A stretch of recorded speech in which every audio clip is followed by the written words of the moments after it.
that is not transmitting nerve signals. What happens when the cell is stimulated? A stimulus changes the permeability of the cell membrane to sodium and potassium ions.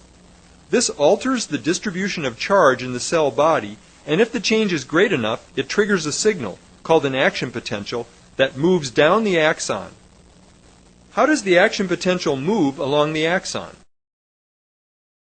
Voltage-gated channels in the membrane open and close depending on voltage changes across the membrane. When no nerve signals are being transmitted, these channels are closed.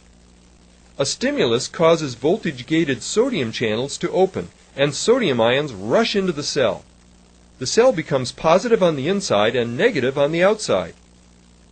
Very quickly, the sodium channels close while voltage-gated potassium channels open, allowing potassium ions to rapidly diffuse out.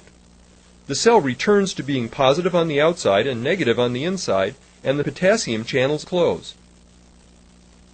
Meanwhile, the sodium ions inside the cell have diffused to adjacent areas, causing a slight change in the polarity of the membrane ahead of the action potential. This change in polarity causes the voltage-gated sodium channels along this part of the membrane to open. Again, sodium ions rush in and the action potential spreads to the adjacent part of the neuron. In this way, the action potential travels down the neuron like a wave. In the wake of the action potential, potassium leaves the cell, restoring the negative charge inside the neuron.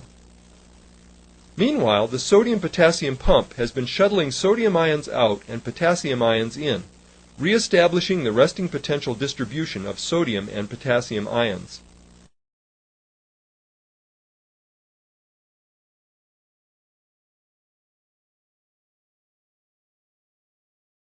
Let's look at another action potential as it moves along the membrane.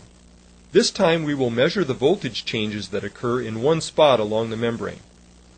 A slight change in polarity causes the voltage-gated sodium channels to open. Sodium ions rush in, causing a reversal in membrane polarity. Sodium channels close and potassium channels open. As potassium ions rush out, the membrane returns to being negative on the inside. The sodium-potassium pump then restores the balance of ions present at resting potential.